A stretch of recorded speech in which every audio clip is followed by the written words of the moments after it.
જે નેતાએ સત્તાના માર્ગોમાં નહીં, સીધા જનતાના દિલોમાં પોતાની ખુરશી બનાવી, એ નામ હતું લાલુ પ્રસાદ યાદવ. ફેક્ટ 1. ઘણા ઓછા લોકોને ખબર છે. લાલુ યાદવનો જન્મ એક સામાન્ય યાદવ પરિવારમાં થયો હતો. ગામની માટી, તૂટેલી ચપ્પલ અને ખુલ્લી બોલી આ જ તેમની પહેલી ઓળખ હતી. કોઈ ખાનદાની તાજ નહીં. ફેક્ટ 2. 1987માં માત્ર 29 વર્ષની ઉંમરે તેઓ લોકસભામાં પહોંચ્યા.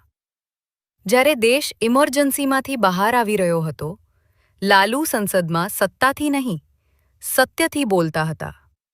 ફેક્ટ 3. 1990માં તેઓ બિહારના મુખ્યમંત્રી બન્યા અને તેમણે આડવાણીની તે રથયાત્રાને અટકાવી જેણે દેશભરમાં તોફાનો અને હિંસાનો માહોલ ઊભો કર્યો હતો. ફેક્ટ 4. ચારા ઘોટાળાએ તેમની રાજનીતિને ઝંઝોળી નાખી. જેલ ગયા, સત્તા ગઈ, બદનામી મળી, પણ તેમના સમર્થકો તૂટ્યા નહીં, કારણ કે તેમના માટે લાલુ નેતા નહીં, પોતાનો માણસ હતો. ફેક્ટ 5. 2004થી 2009 સુધી તેઓ રેલ મંત્રી રહ્યા.